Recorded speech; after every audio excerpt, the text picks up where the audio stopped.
para darle gracias al Señor por este momento y que sea Él estando acá en medio nuestro bendiciéndonos. Amén. Padre, te damos tantas gracias, mi Señor, porque si estamos aquí es porque tú hiciste un trabajo antes en nosotros, Señor. Y esto es, Señor, que tú nos das la salvación y la vida eterna, mi Señor. ¿Cómo no darte gracias, Señor, por todo lo que tú haces por tus siervos, Señor? Gracias, Señor. Mi Dios del cielo, solo pueden salir de nuestra boca gratitud para ti, mi Señor, por todo lo que tú haces por nosotros, mi Señor. Mi Dios del cielo, el que estemos acá no es porque nosotros tuvimos una fuerza de voluntad, es porque tengamos mayor fuerza de concentración, Señor, mayores atributos personales, seamos mejores que otros. Es solo porque a ti te complació, Señor, tocar nuestras vidas, Padre, salvarnos, darnos vida eterna, Señor, y darnos el privilegio de caminar contigo, Señor. Gracias te doy porque nuestras fuerzas no son nuestras, Señor, son tuyas, mi Dios, provienen de ti. Gracias, Señor, por cada hermano que está presente en este momento, Señor. Por aquellos que no han podido venir, aquellos que puedan estar descansando en vacaciones, Señor. Te doy gracias por cada uno de los que estamos presentes, por nuestras familias, mi Dios. Gracias por darnos el privilegio de tu palabra bendita, Señor, que es la base fundamental de nuestras vidas, Señor. Es la verdad que tú has traído para nosotros, Señor, para ser guiados por ella, instruidos por ella, exhortados por ella, pero bendecidos, Señor, con lo más grande que podamos tener, tu propia palabra, mi Dios del cielo, para nosotros, Señor. Te doy gracias por tener a tu Espíritu Santo, mi Señor, que nos ayuda a hacer lo que nosotros jamás podríamos, Señor, entender por nuestros propios medios tu palabra, Señor, porque no es suficiente nuestra razón, nuestra capacidad, nuestras emociones, Señor. Nada de eso sirve, nada de eso califica, nada es suficiente, Señor. Es tu Espíritu Santo obrando sobrenaturalmente en nosotros, Señor, como solo Dios podría hacerlo, el verdadero Dios al que servimos, Señor. Te damos la gloria, la honra y nuestra gratitud a ti. Señor, te pido que seas tú capturando hasta el más mínimo de nuestros pensamientos, emociones en este día, Señor. Permítanos entender tu palabra, profundizar en ella conforme tú lo desees, Señor. Que se haga la voluntad tuya, no la del hombre, Señor, tanto en el siervo que expone como en los siervos que oyen, Señor.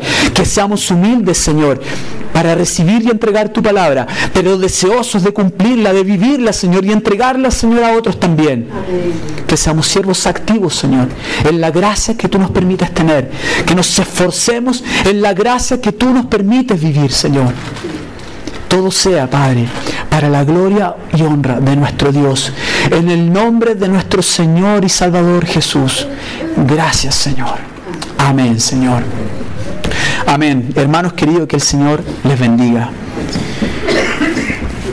Usted me va a perdonar, pero estoy medio golpeado por un resfriado NAS que me abofetea, justo como hace 3 días. Así que el que dijo eso, usted sabe que el Señor es todopoderoso.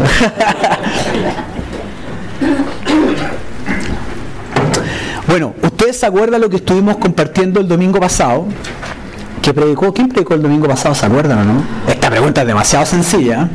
Deme esperanza, si no yo me retiro. Pastor Manuel, ¿cierto? No digamos nada mejor, no tengo mucho convencimiento en la respuesta. ¿Qué estuvo compartiendo el Pastor Manuel? ¿Se acuerdan o no? ¿Alguien se atreve a decir una frase concisa? ¿Alguien? O mejor hacemos una ayudita, un torpeo sano. Estamos compartiendo en el libro de Colosenses, ¿cierto? Está la imagen ahí, ¿cierto? 5 al 17. Yo miro para atrás porque la verdad que de lejos tengo problemas. Estoy un poquito piti. Así que si giro mi cabeza no se sienta ofendido que estoy mirando para atrás. Vístete como un escogido de Dios. Colosenses del 3, 5 al 17. Amén. Y el pastor compartió del versículo 5 al versículo 7. Y decía en aquella ocasión, rápidamente, de lo que era morir y de lo que era vivir en Cristo. Amén. ¿Se acuerdan de eso, cierto? Y repasó algunos pecados y conductas que no pueden estar presentes, ¿cierto?, en los hijos de Dios. Como yo sé que usted es un hermano extraordinariamente aplicado, yo sé que usted va a repasar en su casa, ¿cierto?, estos versículos, y usted va a leer del 1 al 17. Y como es más aplicado aún, va a leer el libro completo de Colosenses, para que entienda el contexto en el cual se está dando toda esta palabra que estamos compartiendo estos domingos. Son 4 series. Amén. No escuché ni un amén. Me voy defraudadísimo porque no me voy yo ningún amén. Hermano, en serio, en su casa lea el libro, bueno, porque va a entender el contexto en el cual se está desarrollando este tema, amén. Y el pastor daba el ejemplo, ¿se acuerda de con quién partió la predicación? ¿Hablando de qué? Hizo una especie de analogía, metáfora. ¿Habló, cierto, de quién? ¿De quién habló? ¿Del doctor? Exactamente, bien, Rodrigo. Veo que retuviste algo. Y él decía que en el fondo habían dos personalidades presentes en la misma persona. Y después, cierto, fue hablando de las conductas que se dan en las distintas personas y se metió de lleno en lo que es la palabra del Señor. Amén. Yo sé que usted lo tiene súper claro y que esto fue repasado por su mente mientras yo hablaba y usted se anticipaba a mis palabras porque ya lo tenía claro. Amén. Hoy día vamos a compartir del versículo 8 al 11. En honor al tiempo, para que podamos ir a lo medular. No lo voy a leer completo como se leyó el domingo pasado, porque insisto, usted es aplicadito, entonces va a leerlo en sus casas, amén. No me dijo ni una vez de nuevo, voy 2-0 abajo, 2-0 yo pierdo. Voy a perder por goleado hoy día. No importa. Pues bien, diapositiva siguiente, por favor, mi querido hermano Jorge. ¿Ustedes han visto la película Batman, el Caballero de la Noche? ¿No la han visto? Yo tampoco, paso ahora está orando, hermano, igual que ustedes. Pero los que no, las que lo han visto no importa, no hay problema. Esa película me la contaron nomás. ¿Ustedes se acuerdan de esa película que había, cierto, un hombre llamado Harvey Dent? Él era el fiscal de Gotham, de una ciudad. Y él tenía un tal nivel moral altísimo que las personas de esa ciudad tenían depositada la confianza en él para que trajera justicia, orden en medio del caos de la ciudad. ¿Se acuerdan de eso, no? Sí, ya estamos en confianza, sí, yo sé que la vieron, vamos. ¿Se acuerdan o no? Entonces él como fiscal estaba a cargo de restituir el orden y empezó una campaña potente, tanto así que le advirtieron que la mafia, todos los que estaban ahí como, digamos, como personas que estaban haciendo todo el mal en esa ciudad, se le iban a ir en contra. Y Harvey Dent tenía una convicción tan potente, tan profunda de lo que era, cierto, la justicia, hacer lo correcto, de ir por el lado bueno, cierto, que él incluso tiene unas frases que son muy potentes. Cuando le estaban, cierto, diciendo, le estaban diciendo, no es posible, esto no hay forma de poder lograr el orden, el caos, en el medio del caos traer la paz, el orden, lo bueno a esta ciudad. Y que en el fondo puso ejemplos de cómo se podía, el imperio romano gobernaba y ordenaba la ciudad, y le dicen, sí, pues, pero todos los césares terminaron siendo todos corruptos. Él dice y acepta, mueres siendo un héroe o vives lo suficiente para volverte un villano, como dando una antesala de lo que precisamente le pasó a él. Pero también él tenía frases tan esperanzadoras y por eso la gente lo seguía y veían en él una especie de luz, ¿cierto?, para la esperanza de lo que iba a ser lo positivo en esa ciudad. Y él decía, la noche es más oscura justo antes del amanecer, les prometo, no tardará en amanecer. Él tenía una figura tan potente, y de hecho en la película se habla que estaba Batman, Gordon, que era el jefe de la policía, y ellos tres decían que él era el mejor de los tres. Y por eso el archienemigo, que era el Guasón, trató de meterse ahí y destruirlo para demostrar que el ser humano, el hombre, era corruptible y era capaz de ser, cierto, transformado totalmente a pesar de tan bases aparentemente fuertes. Todo lo que les cuento me lo contaron. Cuando uno analiza este caso, y en esa parte de la película que ven ustedes ahí, lo que están viendo es que él hacia el final muere su novia y él se transforma. Se transforma, todos sus principios empiezan a tergiversarse y él dice, ¿por qué me pasó esto a mí? Y la justicia por la cual peleaba se empezó a trastocar y empezó a asesinar gente en busca de hacer justicia por su novia. Y ahí ustedes ven que la parte, cierto, de uno de su cara está bien y la otra está mal. Y por eso a él le dicen Harvey dos caras, que representa un poco la dualidad moral que había en él, representada en su rostro porque se quemó parte de su cara. Y ahí está la frase, o mueres siendo un héroe o vives lo suficiente para verte a ti mismo convertirte en un villano. Ahí él estaba amenazando al hijo del jefe de policía, ¿cierto?, a punto de morir, y aparece Batman y rescata al niño. Me pareció muy conveniente este ejemplo, un poco ligado a lo que el pastor comentó la semana pasada con Dr. Jekyll, ¿cierto?, Mr. Hyde, Porque esta persona muestra, si no es cierto una película, muestra una realidad. Por más que nosotros los seres humanos intentemos mostrar conductas buenas, actitudes morales, que incluso podrían ser objetivamente morales, el hombre siempre va a terminar en el mismo resultado, como él, corrompido, destruido, con maldad, porque eso es lo que hay en nuestro ser, si es que Dios no está en nosotros. Amén. Y usted lo puede ver de distintas formas. El punto es, ¿cuál es mi óptica? ¿Mi óptica es mi perspectiva humana? ¿O mi óptica es mi perspectiva desde la visión de Dios? Y no que yo tenga los ojos de Dios, sino que mirar a la luz de la Escritura. Esa es la clave y la diferencia. ¿Amén? Amén. Les pongo este ejemplo porque creo que realmente grafica la condición humana. Tarde o temprano sale lo peor de nosotros. Quizás nosotros mismos podríamos hacer un recordatorio de cómo éramos nosotros antes de conocer al Señor. Y no que hayamos alcanzado la perfección, pero sin lugar a dudas, los que genuinamente son hijos de Dios han tenido una transformación radical, única. Amén. Amén. Eso es el trabajo que hace el Señor. Entonces, si pueden proyectar por favor el versículo para que saquemos al feito y volvamos un poco al texto que estábamos estudiando y leamos los versículos que son objeto del tema de hoy. Amén. Amén. Entonces vámonos a Colosenses capítulo 3, versículos 8 al 11.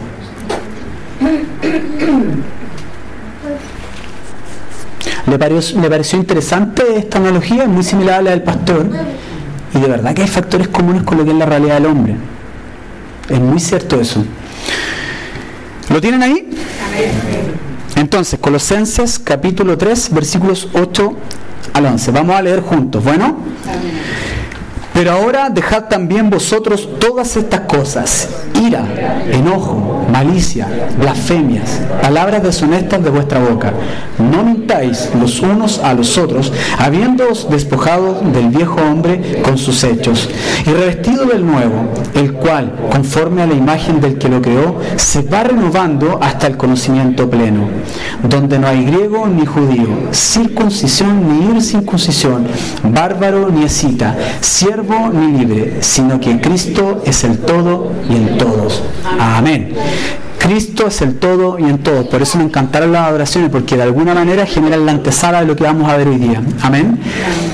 Para hacerle un poco de contexto, como hablábamos, en los tiempos de Pablo, en los tiempos de los colosenses, se estaban infiltrando dos tipos de doctrinas peligrosas falsas. Uno era que se estaban enseñando de que la salvación venía acompañada del judaísmo, es decir, de tener que cumplir algunos rituales de la ley y la circuncisión. Y dos, otro tipo de falsa doctrina que son muy peligrosas, que está hasta el día de hoy, el gnosticismo. En aquellos días no se llamaba gnosticismo, pero a los días de hoy sabemos que era la base de esa enseñanza. ¿Y qué es lo que es el gnosticismo? Que en el fondo es decir que el Señor Jesucristo no es Dios y por lo tanto le releva el poder de Salvador. Amén. Es decir, Jesús no es suficiente. Es especial, pero no es suficiente. No es el Salvador. Eso estaba circundando de alguna manera a lo que era la iglesia de Colosas en aquellos días, y esta doctrina se estaba metiendo muy fuertes.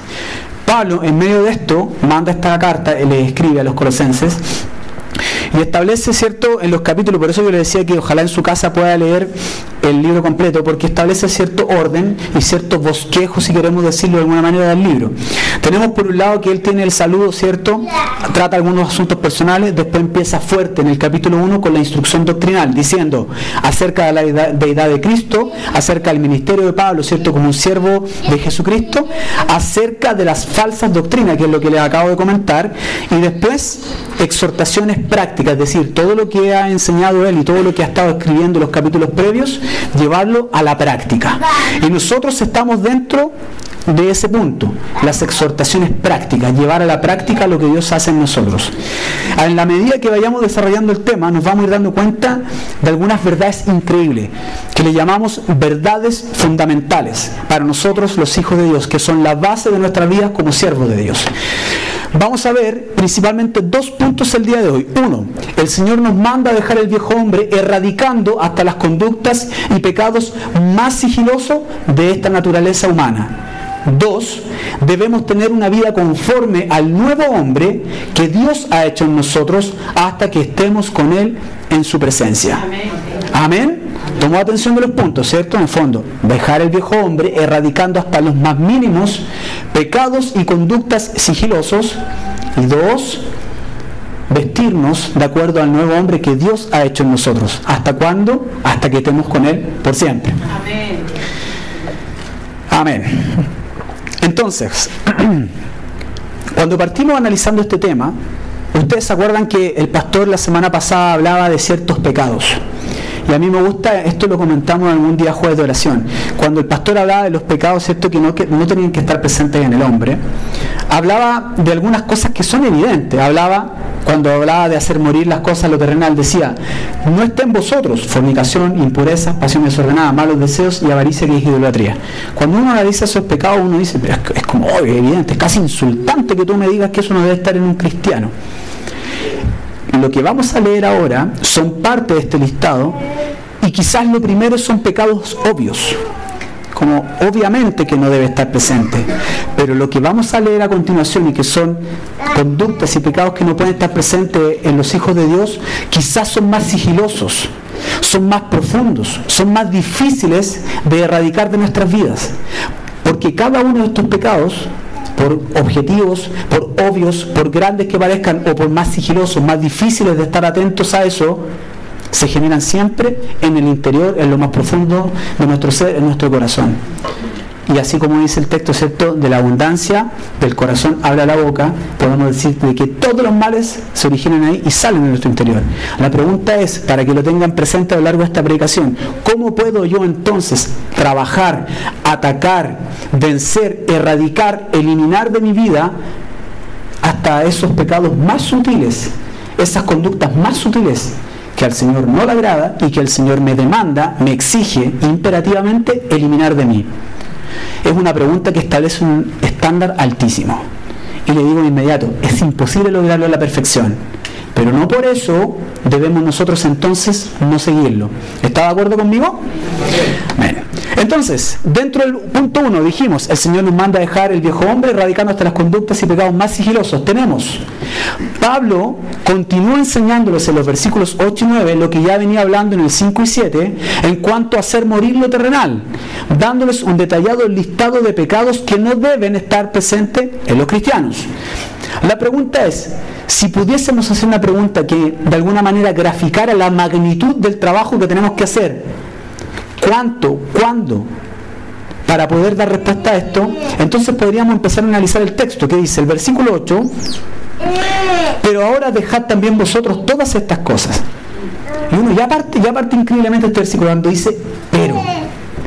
Ese pero que establece pareciera ser una palabra simple, una preposición que podría pasar inadvertida, así como pasémoslo rápido, pero automáticamente nos está poniendo un freno que dice no es suficiente. Si usted quiere, léalo de esa manera. Cuando está estableciendo los pecados que dijimos que son obvios, que no pueden estar presentes en un cristiano, son grandes, se ven grandes, cuando parta el pero, acuérdese, pero, es decir, no es suficiente. Y pasamos, ahora, dejad también, ahora, tiempo presente. Pareciera ser una curiosidad, y vamos a decir diosidad, de que toda vez que uno ve una palabra está puesta así como que se tradujo así nomás, pero sin lugar a toda la reacción y todo lo que nosotros tenemos, porque Dios algo nos quiere decir. Pero ahora, ¿por qué está redactado en modo presente? Usted cada vez que abra su Biblia y lea este versículo siempre lo va a leer como ahora, como ahora, como ahora, y así infinitamente. Es un texto que refleja de que esto debe ser ahora y siempre. ¿Está de acuerdo conmigo? Ahora y siempre, es un recordatorio constante, no es que una vez se hizo, trabajo hecho, vamos por la siguiente hoja, vamos por el siguiente desafío. No es así, es ahora y siempre, porque son conductas, son pecados con los cuales siempre tendremos que lidiar. El Señor tocó nuestras vidas, nos transformó, pero aún así estamos lidiando con un viejo hombre que quiere resucitar muchas veces, como decía el pastor con la frase de Lutero, ¿se acuerda? Ese viejo hombre descubrió que el desgraciado sabía nadar. Es divertida la frase, pero es una realidad. Y unas veces uno se da cuenta que ese viejo hombre está bastante arriba del agua muchas veces a nosotros mismos. Amén. Por ende, cuando partimos diciendo estos versículos, pero ahora dejad, no es suficiente y es todos los días, constantemente, hasta que estemos con el Señor. Vamos recién en la segunda palabra. Y después viene un verbo, dejad. Imperativo, mandato, no de nosotros, de Dios hacia nosotros. Cuando uno analiza qué significa esto, dejad, uno dice, bueno, tengo que dejar estas prácticas. La pregunta es, ¿cómo? Inevitablemente viene el cómo. Sabemos que por nuestros propios medios es imposible tener un cambio de conducta, tener un cambio de vida, porque todo parte y depende de ¿quién? De Dios. ¿Amén? Amén. La pregunta es, sabiendo que soy salvo por la misericordia y la gracia del Señor, ¿cómo entonces puedo yo empezar a trabajar en esta relación con Dios para erradicar todo esto que a Dios no le agrada y que muchas veces nosotros sabemos que es muy difícil? ¿Cuántos de ustedes a veces se levantan y como que usted mismo no se puede soportar a sí mismo? Uy, ni yo me aguanto. Esas típicas frases así como casi de chiste, ¿se han dado cuenta, no? A mí dice, pero Señor, soy hijo tuyo, yo te busco, me esfuerzo, quiero hacer lo correcto, y empiezan a salir una serie de verbos y frases que nos tratan de alguna manera de aterrizar y decir, ¿por qué no lo logro? Tenemos un viejo hombre que está presente aún, y a pesar de que Dios ha hecho un trabajo que nadie podría hacer en nosotros, salvarnos primeramente, aún así estamos en un envase de pecado. ¿Sí o no? Estamos en un envase de pecado que va a lidiar con nosotros hasta que estemos con el Señor. Por eso esto es ahora y siempre, y no es suficiente. Acuérdense de esas palabras, amén. Cuando dejamos establecido esa base de nuestra condición, recuerde, estamos estableciendo una base de nuestra condición. ¿Contra quién lidiamos? Contra nosotros mismos, en un envase de pecado. Pero tenemos a nuestro Dios. Entonces pasamos también enseguida a analizar recién qué son esas conductas. Recuerde la base, nuestra condición, cómo estamos, cómo somos. Y empieza a detallar entonces a continuación todas estas cosas. Cuando él menciona, Pablo, una serie de conductas y pecados que no están presentes en el hombre, primero dice antes todas estas cosas.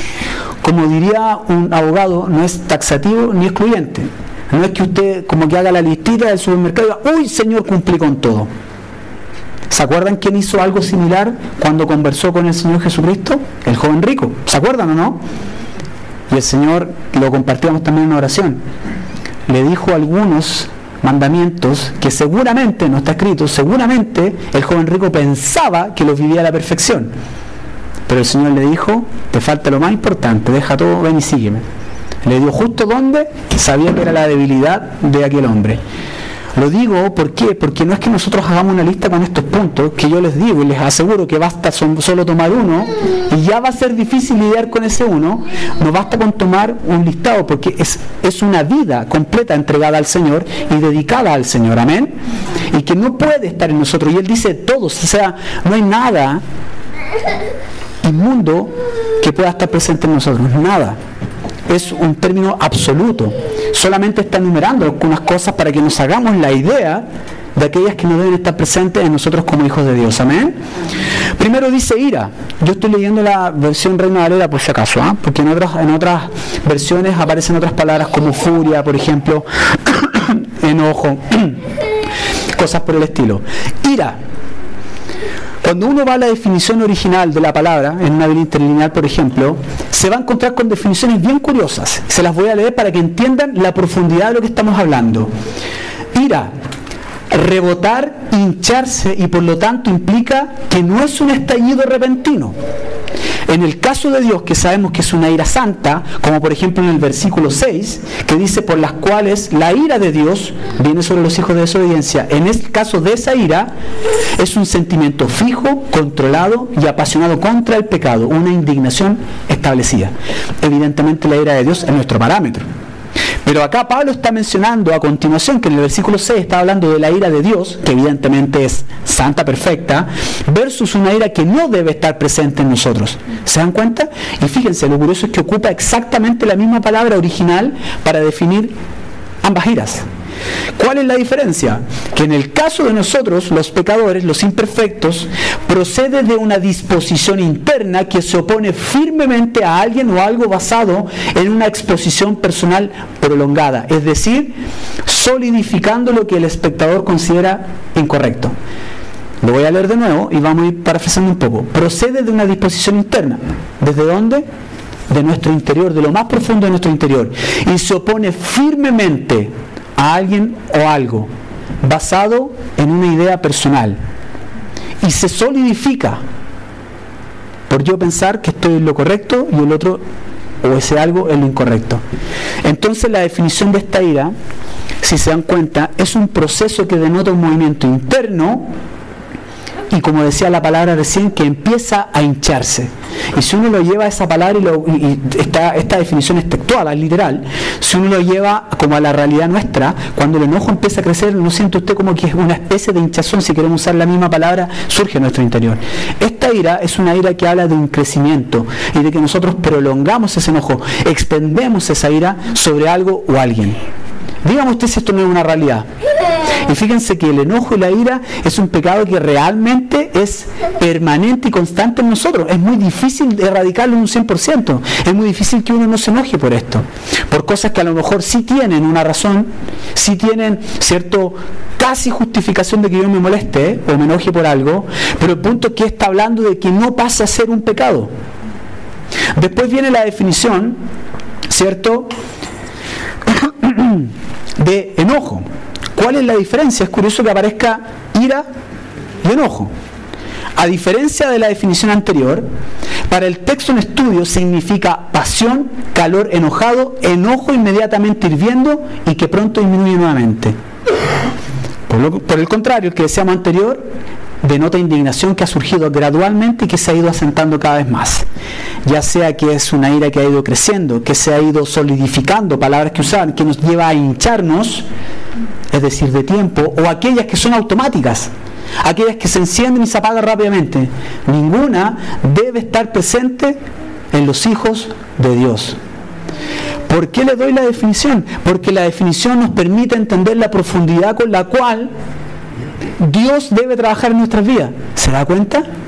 Cuando entendemos la profundidad de la definición de cada palabra, nos damos cuenta cuánto trabajo Dios tiene que hacer en nosotros. Amén. Dígame ¿alguien está libre de esto que acabamos de decir?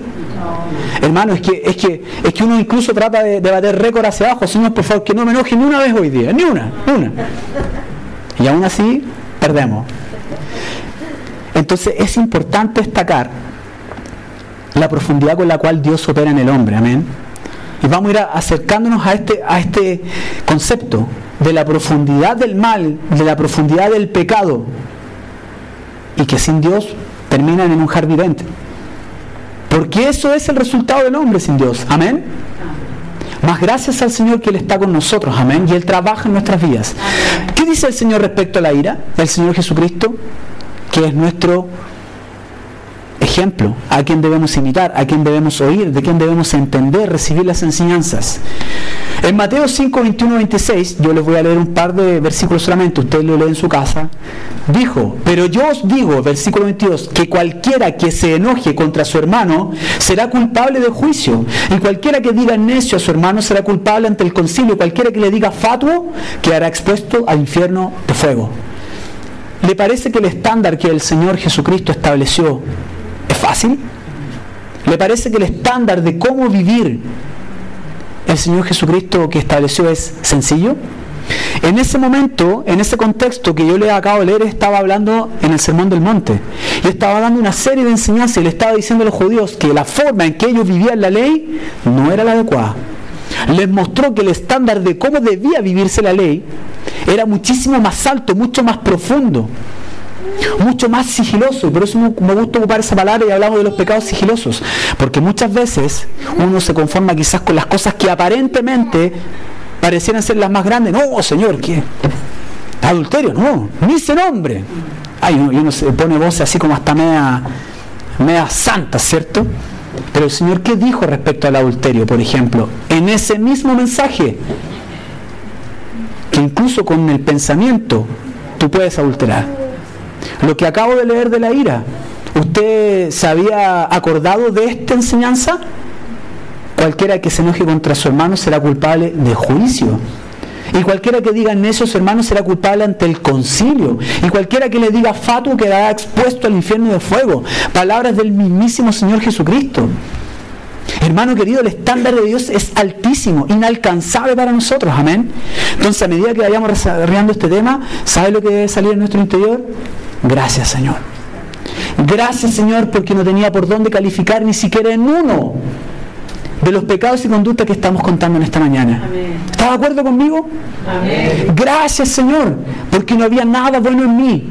Ni siquiera puedo cumplir con uno, ni siquiera puedo acercarme a entender el espíritu de lo que el Señor quería plantear en sus enseñanzas. Ni siquiera acercarme a poder cumplir lo que Él quiso enseñar. Porque sin Dios es imposible. Y estando en Dios sigue siendo imposible. La diferencia es que está obrando Él en nuestras vidas. Amén. Gloria a Dios por eso. Después teníamos que viene malicia. ¿Qué es lo que es la malicia? Una disposición perversa, malignidad, malicia, mala voluntad, deseo de herir. ¿Cuántas veces uno se cruza con alguien, tiene en la conducción, se agarró con alguien en el partido de fútbol y aparece una malicia? Recuerden, hermanos queridos, el estándar con el que estamos hablando, el estándar que el Señor nos impone. Uno a veces piensa que la malicia, esa disposición perversa, es casi desearle la muerte a alguien. En las cosas más sutiles uno puede estar cayendo en pecados como estos. Blasfemias. ¿Alguno se ha puesto a pensar qué es la definición de blasfemia respecto a la palabra original? Yo se la voy a leer literal. Lento para llamar a algo bueno que es realmente bueno, y lento para identificar que es realmente malo, eso realmente malo. La blasfemia cambia lo correcto por lo incorrecto, es decir, llama a lo que Dios desaprueba correcto, que intercambia la verdad de Dios por una mentira. Y esto está escrito en Romanos 1:25, ahí está el mejor ejemplo. Y en estos tiempos, hermano querido, esto está más presente que nunca. A lo malo llaman bueno y a lo bueno llaman malo. Esto es raíz de blasfemias en contra de Dios. Amén. ¿Se dan cuenta del nivel profundo que significa una blasfemia en contra de Dios? Lo que considera la definición en sí misma.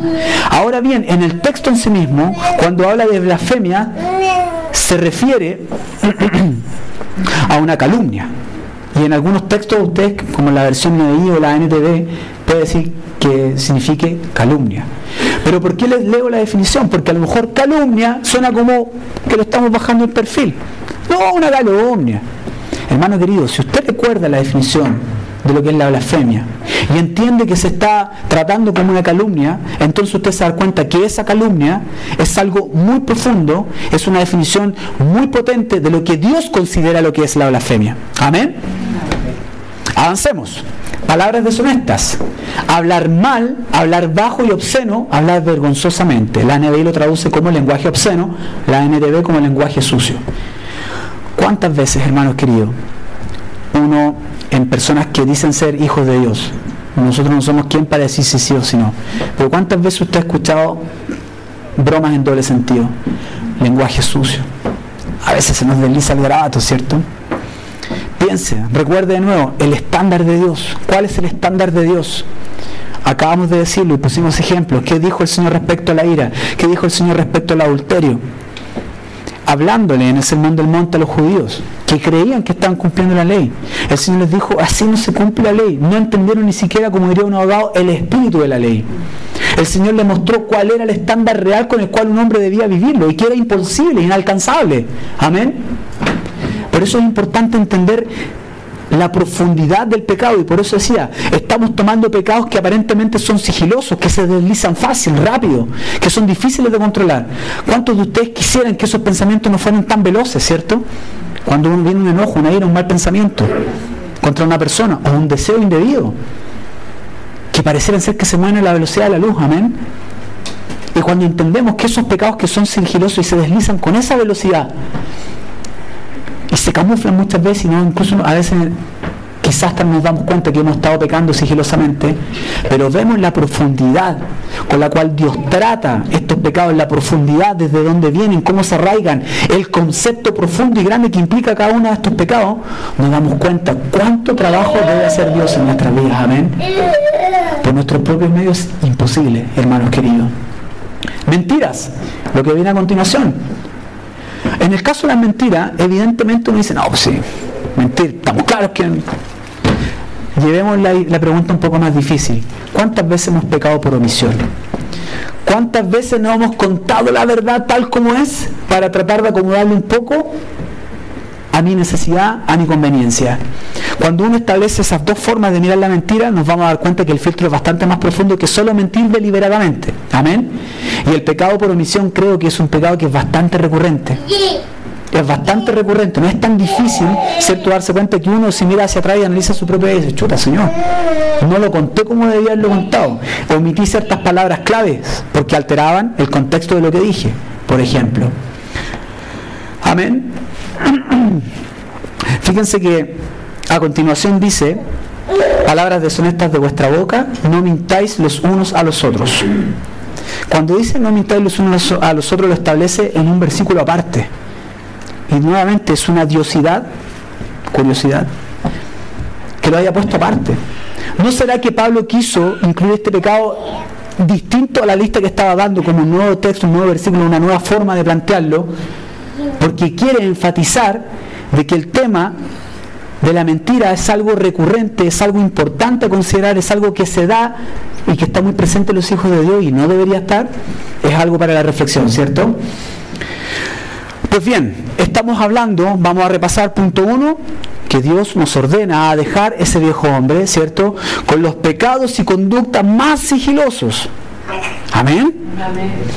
Y dentro de eso hemos descrito, ¿cierto?, que cómo partía el texto con el pero, ¿cierto?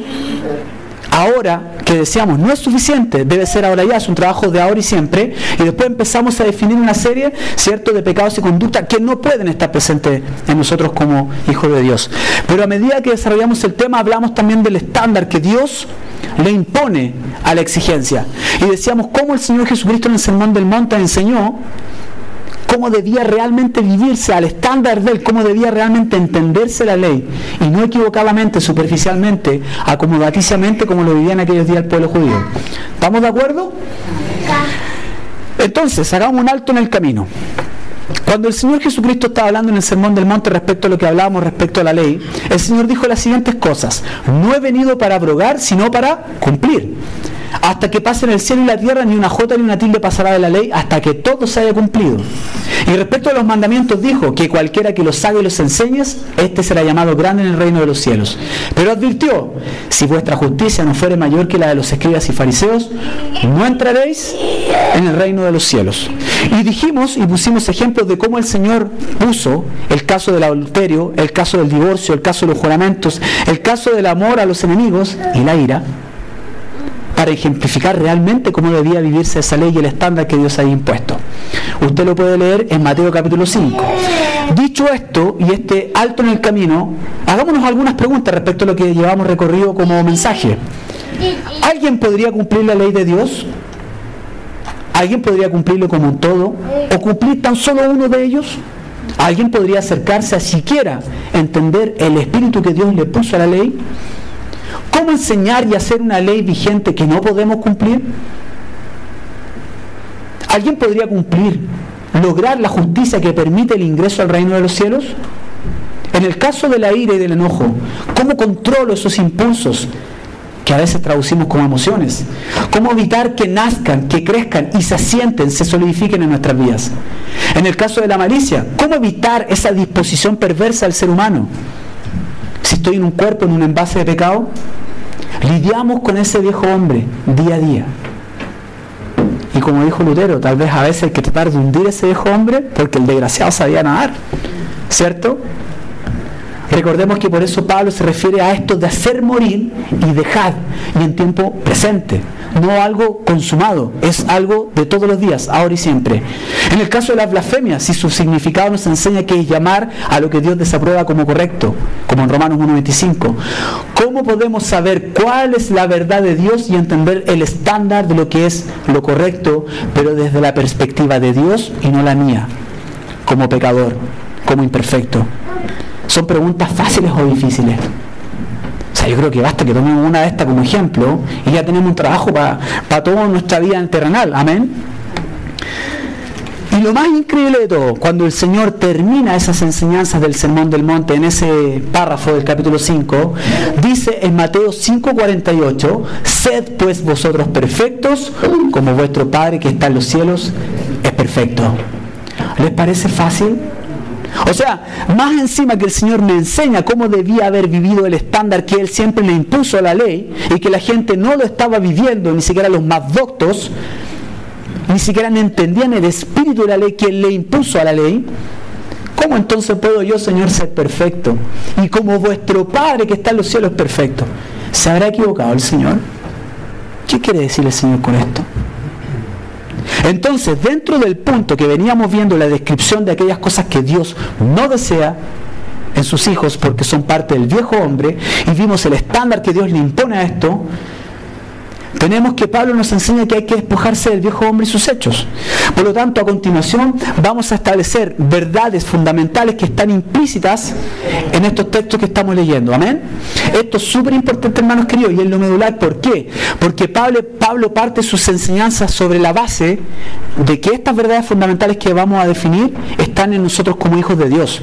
Y por ende, solo por ende, dado que nosotros vivimos en esas verdades fundamentales por la gloria y gracia del Señor, podemos entonces atacar y a trabajar estas cosas de una manera diferente con Dios. Amén. Porque Él es el todo en todos. Cristo. Amén.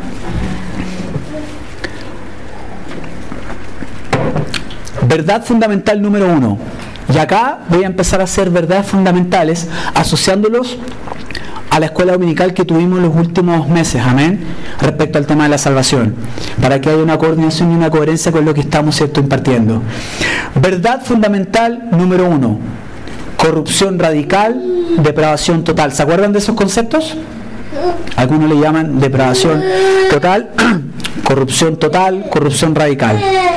El profundo significado de cada uno de los pecados que Pablo ha dado en esta lista, una vez que entendemos su significado, que hemos entendido de dónde vienen, cómo trabajan, las definiciones que son muy profundas, nos lleva a entender que nosotros jamás, incluso como creyentes, lograríamos cumplir esto a la perfección, como creyentes. ¿Cuánto más si no conocen a Dios, no tienen a Dios en sus vidas?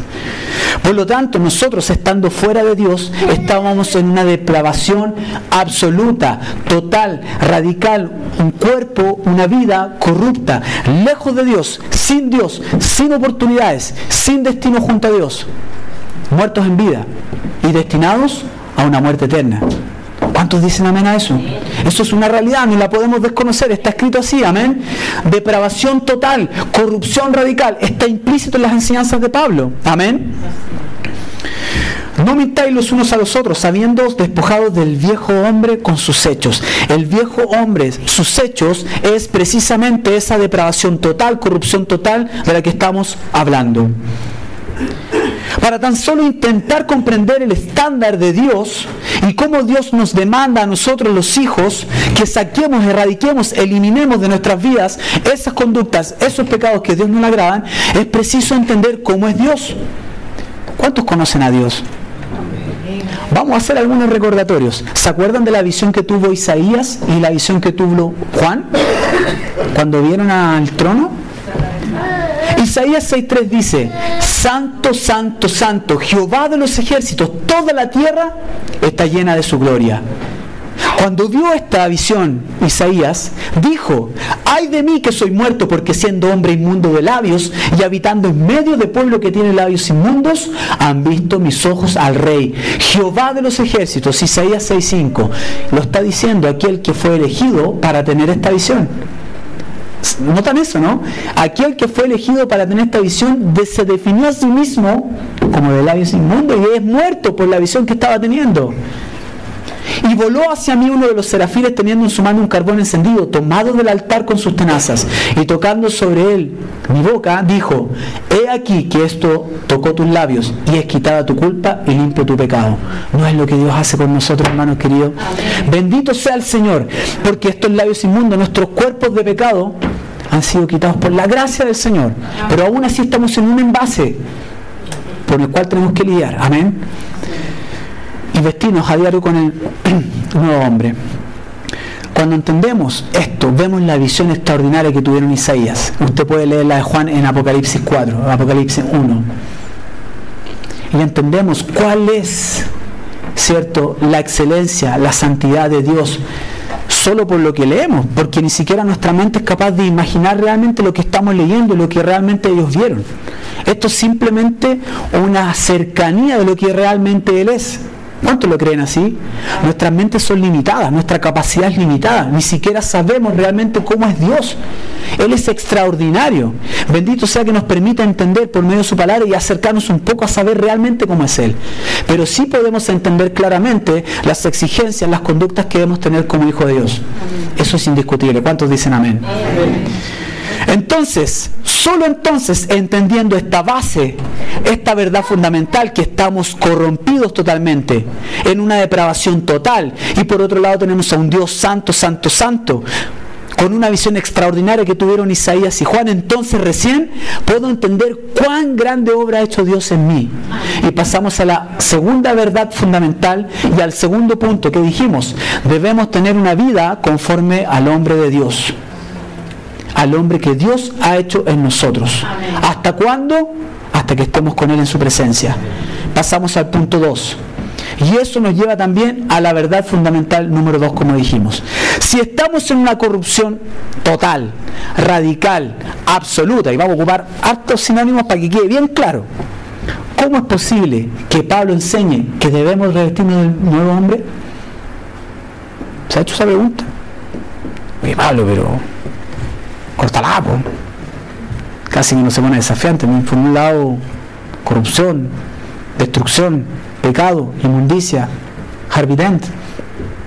¿Cómo puedo entonces revestirnos del nuevo hombre? Verdad fundamental número 2. Dios preserva. ¿Se acuerdan de eso? Los santos perseveran. Esa enseñanza la hizo el hermano Rafael, y él explicaba que a veces esto se define como solo los santos perseveran. Pero como dijo R.C. Sproul, a veces es mejor decir Dios preserva, para que se entienda bien que no es que nosotros perseveremos por nuestra propia capacidad, por nuestro propio esfuerzo, es que en la preservación que Dios hace en mí, yo puedo entonces perseverar, y es mi trabajo de perseverar en la preservación de Dios. ¿Amén? Amén. Entonces Pablo nos dice: vístanse del nuevo hombre, que se va renovando. ¿Hasta cuándo? Hasta que estemos con Dios. Y decíamos, pero ¿cómo? Si estoy en una depravación total, una corrupción radical, total, extrema, absoluta, diametralmente opuesta a Dios. Y un Dios que ha establecido una forma de vivir de excelencia, un estándar inalcanzable, pero que aún así está el llamado presente para aquellos que somos sus hijos. Entonces la pregunta es, para aquellos que somos sus hijos y que gracias a Dios no estamos en esa depravación y corrupción total porque Dios intervino, entonces, ¿cómo yo puedo preservar? ¿Cómo puedo estar vistiéndome y renovándome constantemente con esta nueva vestimenta? Una vez quisiera escuchar la fórmula mágica, la receta. ¡Dila! ¡Dale! No hay. Yo quisiera decírsela. No hay. La respuesta es una sola. Con Dios. Amén. Cristo es el todo y en todos. No hay respuestas, no hay fórmulas mágicas, no hay nada escondido. Es que el punto es, precisamente, y vamos a concluir con eso un poquito más adelante, que nuestra relación con el Señor es vital. Amén. Amén. Dios ha hecho todo el trabajo. Y una vez que yo entiendo que todo lo ha hecho Dios y que dependo de Él, yo tengo un rol y una responsabilidad. Tengo el rol de la responsabilidad de perseverar en lo que Dios hace en mí, de preservarme. Amén. Acuérdese de eso, porque lo vamos a volver a tocar. Entonces, ¿cómo revestirse de ese nuevo hombre que es la imagen de Dios? Y nada más y nada menos que esa de imagen de Dios. Nuevamente el estándar por delante. No estamos hablando de cualquier vestimenta del nuevo hombre. No, ese señor encontró aquí una harapita y te lo puso encima. Estamos hablando que esa es la imagen de Dios. ¿Le parece que es baja, que es sencilla, simple, que es una imagen menor? ¿O estamos hablando del Rey de Reyes, el Señor de Señores, aquel que cumplió perfectamente la ley y los profetas? Él dijo, no vengo a abrogar, sino que ¿a qué? A cumplir, y solo Él lo cumplió, dando la antesala de quién sería aquel que daría la salvación, Él mismo. ¿Se dan cuenta de lo que estamos hablando? ¿Le parece sencillo el desafío? Bendito sea el Señor, porque no depende de nosotros, pero sí tenemos una responsabilidad y un rol. Amén. Filipenses 1:6, el mismo Pablo dijo, versión NTV, y estoy seguro de que Dios, quien comenzó la buena obra en ustedes, la continuará hasta que quede completamente terminada el día que Cristo Jesús vuelva. Preservación, perseverancia, Gracias, Señor. Respecto a esto mismo de la preservación, R.C. Sproul dijo: mi confianza en mi preservación no está en mi capacidad de perseverar, sino que mi confianza descansa en el poder de Cristo, para sostenerme con su gracia y por el poder de su intercesión por nosotros. Es el que nos va a conducir con seguridad. Amén. Es así. Después Pablo dice en Gálatas 3, 26, 28, versión NTV: pues todos ustedes son hijos de Dios por la fe en Cristo Jesús, y todos los que fueron unidos a Cristo en el bautismo se han puesto a Cristo como si se pusieran ropa nueva. Ya no hay judío ni gentil, esclavo ni libre, hombre ni mujer, porque todos ustedes son uno en Cristo Jesús. ¿Por la obra de quién? Del Señor. Entonces, los versículos 9 y 10 está implícita una verdad fundamental, que es con la cual vamos a terminar las tres verdades fundamentales que dijimos. Primero, que está la depravación total, radical, que fue lo que hemos ido aprendiendo en la escuela dominical. Después dijimos que Dios es quien nos preserva. Nosotros somos los que perseveramos en su preservación. Pero estas dos cosas están contenidas, principalmente lo de preservar, está contenida en la verdad fundamental más importante: que todo viene, proviene, nace, parte y depende ¿de quién? De Dios. Y Pablo lo recalca, está implícito. En los versículos 9 y 10 está implícita esta verdad fundamental de que todo depende de Dios. El Señor nos eligió en su gracia irresistible, permitiéndonos ser salvos en su expiación para preservarnos. No voy a profundizar en ninguno de estos temas porque esto ya fue visto, pero sí quiero asociar lo que hemos aprendido a cómo Pablo lo tiene implícito en esta enseñanza. Amén. Verdad fundamental, que todo depende de Dios. Hermanos queridos, esto yo lo he dicho así otras veces: nosotros no aportamos ni el sí. ¿Está de acuerdo conmigo? No es que cuando usted dijo sí, ¡oh! Y ahí soy salvo porque yo dije que sí. La capacidad de decir mi sí es mejor que el tuyo, por eso soy salvo. Es imposible. Usted no aporta ni el sí, yo no aporto ni el sí. ¿Se ha puesto a pensar en eso? Gracias, Señor, cuando las veces que hemos conversado esto, que a veces no es tan fácil de entender, no es tan fácil comprender que Dios nos haya elegido a nosotros. Amén. En su misericordia, en su gracia, pero, ¿se acuerda lo que dijo el pastor? En su voluntad. Está en la página web, lo pueden repasar respecto a esta enseñanza. En su voluntad, porque Él así lo quiso. ¿Quién soy yo para cuestionarlo? Hermano querido, ¿sabe qué? Lo que veníamos diciendo recién, cuando me digo que vamos desarrollando estos temas, empieza a crecer más todavía. Gracias, Señor por hacerme salvo. No había nada bueno en mí, nada. Analizando cada una de estas conductas y pecados que no deben estar presentes en nosotros como hijos de Dios, más aún logramos entender la corrupción total, la depravación total, radical, de la que habla Pablo, que está implícita en esta enseñanza. Y más encima, que Dios me permita decir gracias porque depende de ti, ser salvos, porque Él nos eligió por su pura voluntad, en su gracia irresistible, permitiéndonos ser salvos en su expiación, para preservarnos, hermanos queridos. ¿No le da a usted el deseo de darle gracias al Señor? De que no dependa de usted, porque nosotros somos limitados, somos pecadores, hermano querido. Siendo salvos somos pecadores. A veces uno mismo no se soporta a sí mismo. ¿Cuán lejos estamos de Dios si aún estando en Dios nos damos cuenta que fallamos tanto? Y que el llamado es a erradicar, sacar, eliminar de nuestras vidas todas estas conductas y pecados. Gracias, Señor. Gracias, Señor, por tu misericordia, por tu gracia, por estar con nosotros, por no dejarnos solos.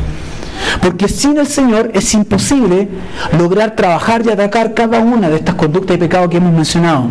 ¿Usted está de acuerdo con eso? ¿O usted cree que porque usted es mejor que otro? Pero insisto, hay un trabajo, una responsabilidad, un rol, que es con lo que vamos a rematar. Amén. En Colosenses capítulo 1, Pablo establece una definición, establece bases doctrinales respecto a lo que es el Señor Jesucristo. Y por eso le decía yo en sus casas, léalo. Pero creo que amerite que lo leamos. Si me acompañan a Colosenses capítulo 1, versículos 2 al 23. ¿Estamos aquí o no? Amén. ¿Estamos despiertos, cierto? Es que con los amenes desde el principio me preocupé, po. Hice una pequeña estadística mientras desarrollamos esto, no tuve ni una amena, así que estaba un poquito asustado yo. Vamos a leerlo todos juntos.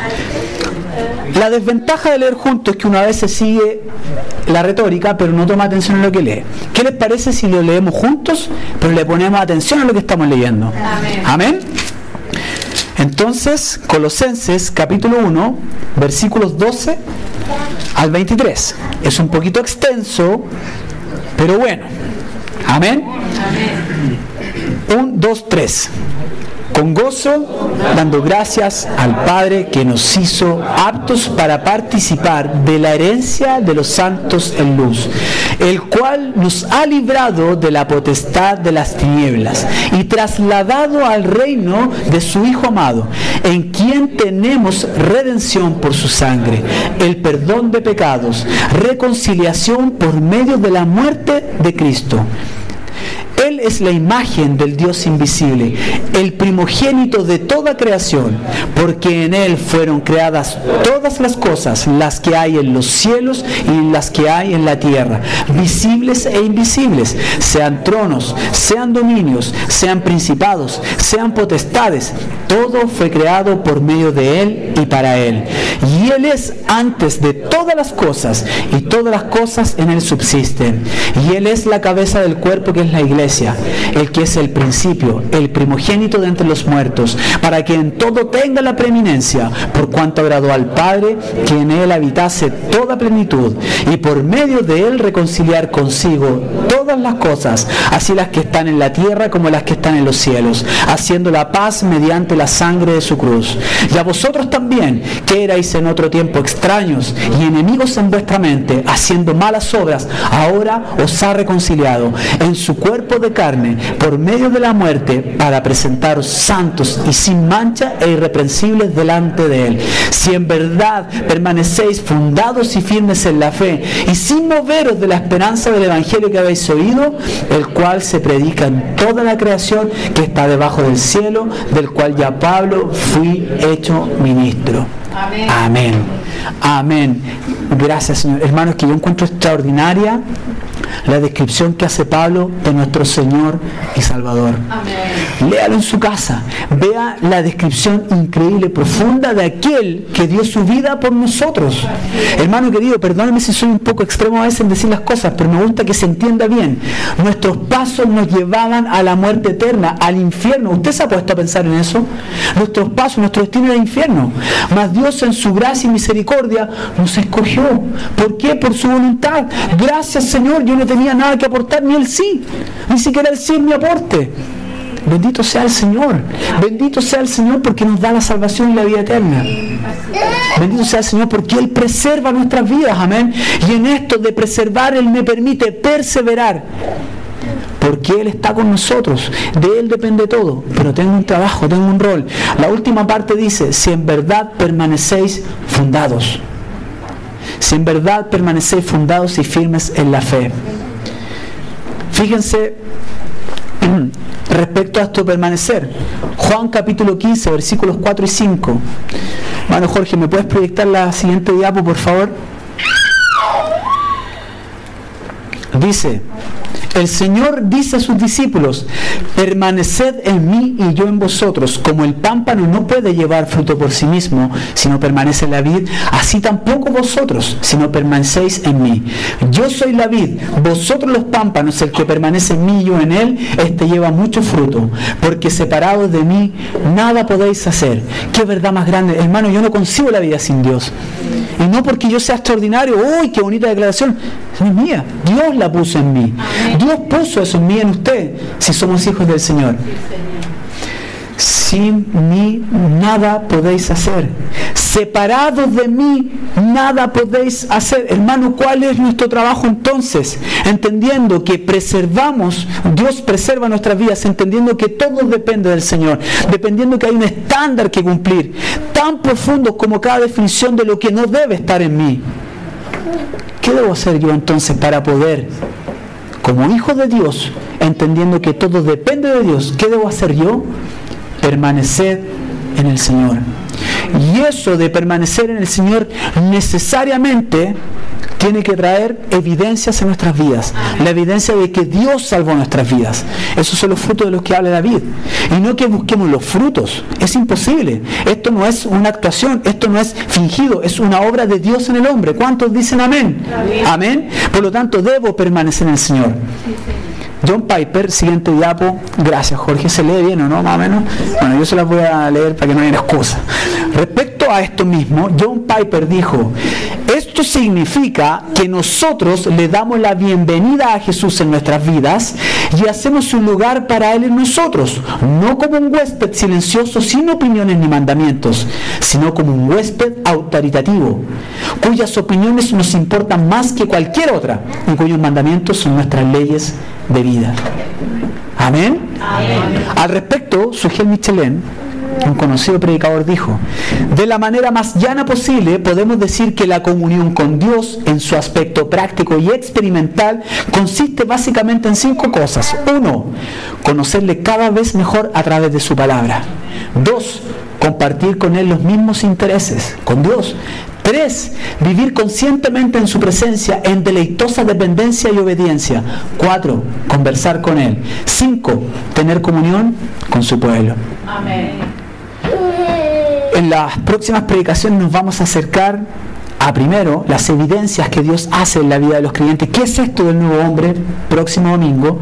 Y en la parte final, respecto a lo que es precisamente la relación con los santos, la comunión con su pueblo.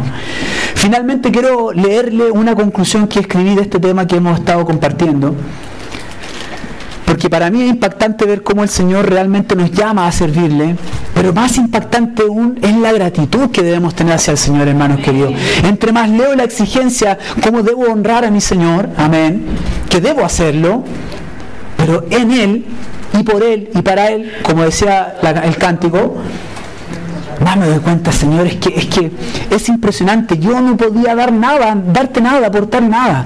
Gracias por elegir a este pecador. Gracias por elegir a este hombre de labios inmundos.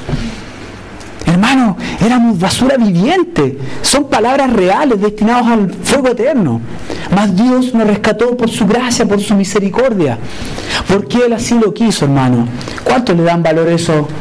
¿Cuántos cada día reflexionan en lo que Dios ha hecho por nosotros, hermanos queridos?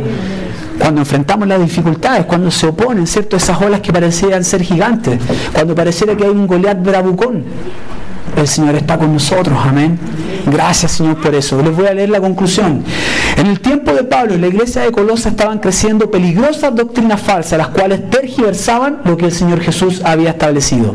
Algunos enseñaban que se debían mantener una serie de aspectos de la ley para ser salvos, como la circuncisión y rituales ceremoniales, y otros decían que Jesús no era Dios, relevando su poder salvador, conocido después como gnosticismo. Estas falsas doctrinas llevaban al mismo resultado, la blasfemia de restarle la importancia y honra al único Salvador del mundo, queriendo desviar la atención del más grande y heroico sacrificio, la mismísima muerte de Jesús, inmensa en sufrimiento y amor, pero culminada con la más grande y gloriosa victoria, su resurrección, siendo Jesús el único camino al Padre y la única salvación, sin excepción, para las almas perdidas y destinadas a la más terrible perdición eterna. En medio de este escenario de herejías, a tan pocos años de haber estado presente Dios mismo encarnado en hombre en la tierra, quien con su mismísima boca y vida dio las más grandes y santas enseñanzas concebibles, es que encontramos a Pablo enseñando lo que recibió de Dios, vivir conforme al nuevo hombre, a la imagen del que nos salvó, erradicando totalmente de las vidas de los salvos todo pecado, característicos del viejo hombre y vida pasada. Estas enseñanzas de Pablo contienen implícitas las verdades fundamentales del cristianismo sobre las cuales se basó, atacando en la sustancia de sus enseñanzas a las herejías circundantes. El Señor cambió nuestras vidas para siempre. Él nos salvó y ha transformado todo nuestro ser conforme al reflejo de su imagen. El trabajo del Señor es en nuestro interior, pero debe reflejarse en el exterior. Por ello Pablo usa la analogía de dejar el viejo hombre y revestirnos del nuevo, lo cual necesariamente debe tener resultados visibles de la obra de Dios en nosotros. Somos preservados por Dios, pero entendemos que en esto tenemos una responsabilidad. Cuán importante y profunda debe ser nuestra relación con Él, debiendo testearnos a diario en cada conversación, discusión, anhelos, planes, deseos, tentaciones. Debemos intentar tiempos profundos de relación personal con Dios mediante la oración y su perfecta palabra. Amén. Quise leerle esta conclusión porque después de haber profundizado en este tema, les digo, yo no soy ningún escritor ni nada, pero sentí de Dios escribir estas palabras para poder concluir esta predicación. Y saben, hermanos, yo le pedí al grupo de nuestros hermanos de la oración que pudiésemos concluir con un cántico de acción de gracias a nuestro Señor, amén. Un cántico en donde analizamos lo que Dios hace por nosotros. Ese himno que es mi favorito, perdónenme, el gustito, Sublime Gracia, no sé a cuánto le gusta. Yo siempre lo pido los jueves, este gallo pide cada rato lo mismo. Me gusta, ¿por qué quiere que le diga? Hermano, le invito a que medite en esta oración, amén.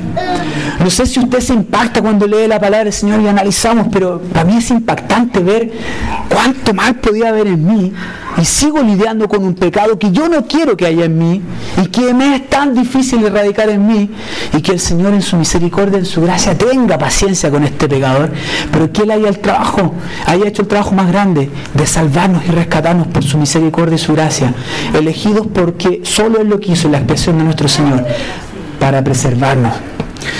Voy a invitar a nuestros hermanos de la oración para que puedan acompañarnos a cantar. Amén.